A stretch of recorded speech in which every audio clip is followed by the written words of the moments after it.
Hey, what's up everyone? Hope you're doing great. Let's break down what this update's all about and what's been tweaked, fixed, and refined in the latest patch. So first off, this update is more of a hotfix type of patch, something that comes right after a larger content drop to polish things up and iron out the wrinkles. The team's focus this time around was making sure everything introduced in the previous major update runs smoother. You can really tell they're paying attention to the smaller details that affect everyday gameplay.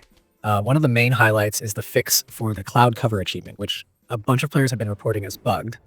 You'd meet all the conditions, but the game just wouldn't recognize it. That's been properly fixed now, meaning anyone who's been frustrated about that elusive achievement can finally claim it and wrap up their completion list without any more roadblocks. It's those kinds of little things that make a big difference for dedicated players, because when you're replaying levels or chasing 100%, even a small glitch can be super discouraging.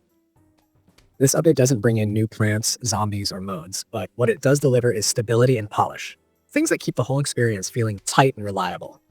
You might notice smoother transitions between menus, slightly faster load times, and some subtle tweaks in how animations sync up, especially during long sessions. Another thing worth noting is that this update brings parity across platforms. If you're on console, you'll probably see it labeled as 1.5.10 or something similar. But don't worry, it's the same version. That's always nice to see because consistency between PC and consoles means everyone's on the same page, whether you're playing on Steam Deck, PlayStation, or Xbox. No one's lagging behind and everyone's getting those same fixes and improvements at the same time. The dev team also tackled a few quality of life things that weren't necessarily game-breaking, but still noticeable. Some players had mentioned occasional frame drops during intense waves, especially in modes with heavy projectile spam like Survival Endless.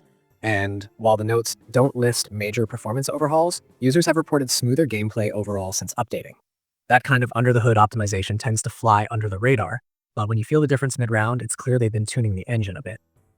And speaking of survival modes, even though the big content refresh came with the previous update, 1.5.1 reinforces all that groundwork. The newer Endless variants feel more stable now, with fewer issues loading waves or plants freezing up. Some users had trouble with UI elements not displaying correctly when switching seeds quickly. Those instances seem to have been ironed out too. It's nice to see a studio really refining features after release instead of just leaving them as is. The sound and visual balance also feels improved. A few sound cues that didn't always trigger correctly, like the warning tones for final waves or the chomper's attack sound, are behaving as expected again. There's also a touch more consistency in lighting across some stages. Nighttime levels especially have slightly cleaner contrast, which makes plants and zombies pop visually without feeling overly bright or washed out. It's subtle, but if you've spent hours in those levels, you'll probably pick up on it right away. There's been a lot of appreciation from players who noticed that the devs took community feedback seriously.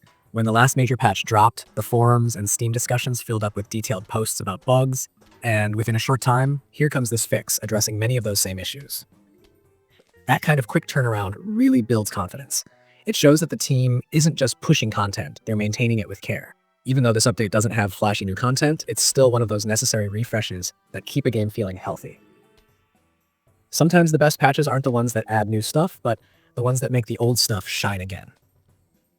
You'll spend less time dealing with weird inconsistencies and more time actually enjoying your garden defenses, experimenting with plant combos, and strategizing your layouts without worrying about random bugs. And honestly, that's the beauty of a game like Plants vs. Zombies Replanted.